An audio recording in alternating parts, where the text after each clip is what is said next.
Guten Abend, liebe Zuschauerinnen und Zuschauer, und herzlich willkommen zum heutigen Panorama, moderiert aus der Altstadt in Bern. Heute haben wir folgende 2 Themen für euch in der Sendung. In Bern ist der Fasnachtsbär los und der Tierpark Bern reagiert auf Kritik zu Tiertötungen. Am Samstag wird es bunt in der Berner Innenstadt. Am grossen Umzug nehmen Guggenmusiken, Konfetti und verkleidete Zuschauer die Berner Innenstadt ein. Die Berner Fasnacht hat aber bereits am Donnerstagabend mit der Bärenbefreiung angefangen. Mit dabei war auch Alexandra Inniger für die Plattform J. Was höre ich da? Der Bär ist gar nicht im Käfigturm. Was? Der Bär ist nicht im Käfigturm? Wo ist denn der? Das ist eine gute Frage. Wo ist der Bär? Bär! Bär! Bär!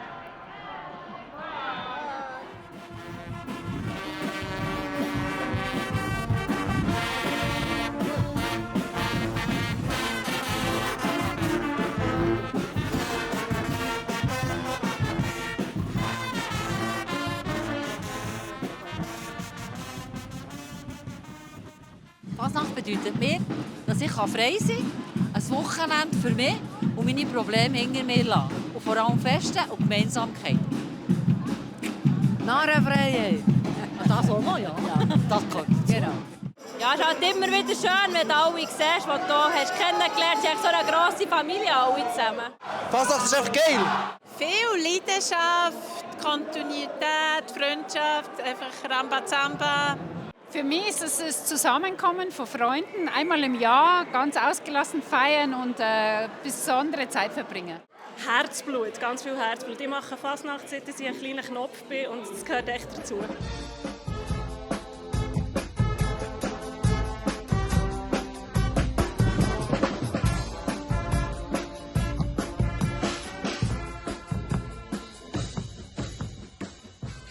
Ursprünglich war es so ein religiöses Fest und in Bern halt leider verboten worden mit der Reformation und darum haben wir halt nicht so die lange Tradition, wie das andere Fasnachten haben.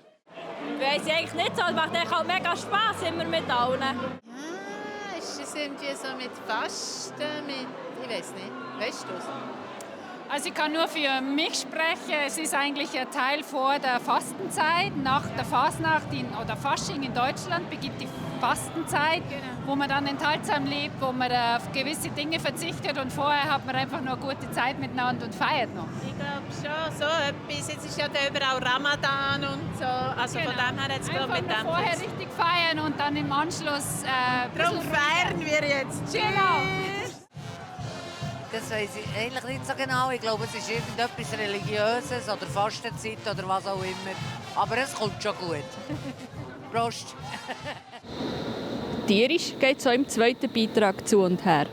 Der Tierpark Bern hat sich Anfangswoche mit Schlagzeilen wie «Tierpark Bern will vermehrt alte Tiere töten» konfrontiert gesehen. Doch das Thema geht um mehr als nur eine Schlagzeile.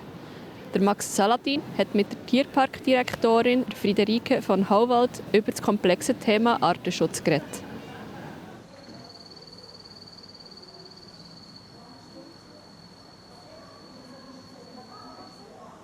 Also ich kann das verstehen, wenn man als Überschrift natürlich das Wort töten hört und dann noch alte Tiere, die Kombination, die triggert. Das würde mir auch so gehen, wenn ich nicht so tief in der Materie drin wäre und nicht mich so intensiv mit dem Thema Artenschutz beschäftigen würde.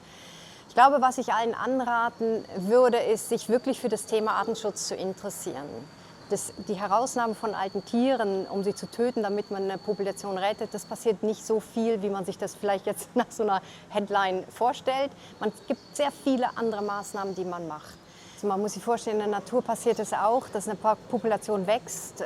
Man wandert aus als Tier, es wird gestorben, es wird aber auch rausgenommen, weil teilweise werden Tiere gefressen. Im Tierpark ist es so, dass wir natürlich wie verschiedene Kategorien abarbeiten, bevor man sich überhaupt Gedanken darüber macht, welches Tier man tötet. Was wir zuerst machen, wir probieren die Population wachsen zu lassen, sprich alle Tiere pflanzen sich fort und man schaut dann mit dem Zuchtbuch oder mit anderen Haltern, ob man die Tiere diesbezüglich in andere Zoos geben kann. Das funktioniert in 95% der Fälle sehr gut, weil das ist alles sehr koordiniert. Dann passiert es, dass man sagt, oh, jetzt ist das Zuchtbuch voll oder die Population ist so stark gewachsen, wir haben keinen anderen Platz in einem anderen Zoo. Dann guckt man sich an, gibt es einen Zoo, der nicht im Zuchtprogramm ist. Das funktioniert dann auch nochmal in 4%.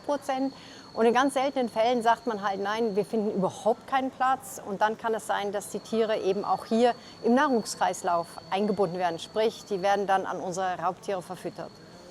Natürlich löst das verschiedenste Reaktionen aus, aber genau dafür sind meine MitarbeiterInnen da, die sich dann mit den Besuchern damit beschäftigen und ihnen erklären, warum man das so macht. Wenn wir ältere Tiere entnehmen, das hat eigentlich oftmals einen ganz anderen Grund. A sind die Gründe, dass sie alt sind und körperliche Gebrechen haben oder dass sie aus einer Herde ausgestoßen werden, weil sie alt sind und nicht mehr akzeptiert werden oder weil sie de facto den Platz abnehmen und jungen Tieren eigentlich den Platz bieten müssten, weil die Kapazität, also die Gruppenkapazität zu hoch ist und deshalb nimmt man sie raus. Passiert sehr, sehr selten. Artenschutz ist ein Thema, das jeden einzelnen Menschen etwas angeht und jeder einzelne Mensch auch davon beeinflusst wird. Denn wir dürfen nicht vergessen, Artenschutz, Artenvielfalt steht für intakte Ökosysteme.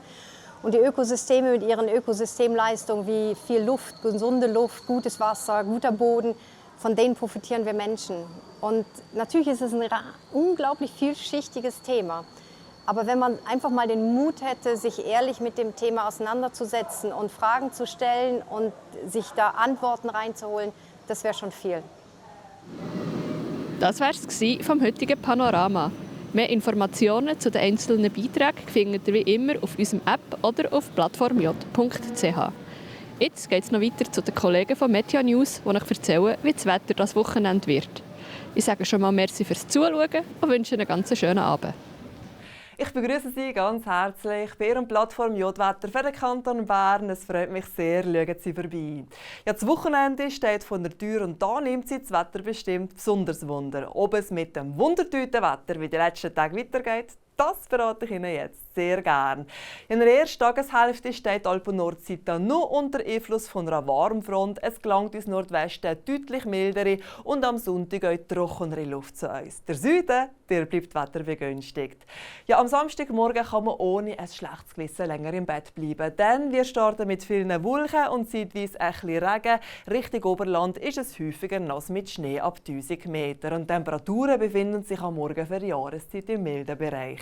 Ja, am Nachmittag zieht der Regen nach Osten ab und von Westen her lockert es endlich auf. Im Oberland hat es noch letzte Tropfen oder Flocken ab 1400 Meter. Und während es am Nachmittag im Oberland ab 1400 Meter noch schneit, klettern Temperaturen in Bern auf milde 10 Grad. Dazu bläst ein mäßiger Südwestwind und auf den Bergen bläst ein stürmischer West- bis Nordwestwind.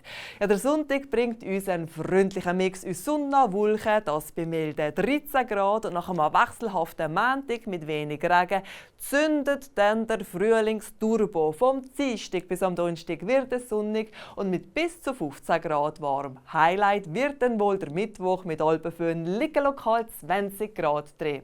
Ja, nun kann man es sich ja fast gar nicht vorstellen. Aber die nächsten Tage gibt es erste Frühlingsgefühl, zumindest in der Wetterküche. Das war schon wieder Ihr Plattform J-Wetter für den Kanton Bern. Herzlichen Dank fürs Zuschauen und weiterhin eine wunderbare Zeit.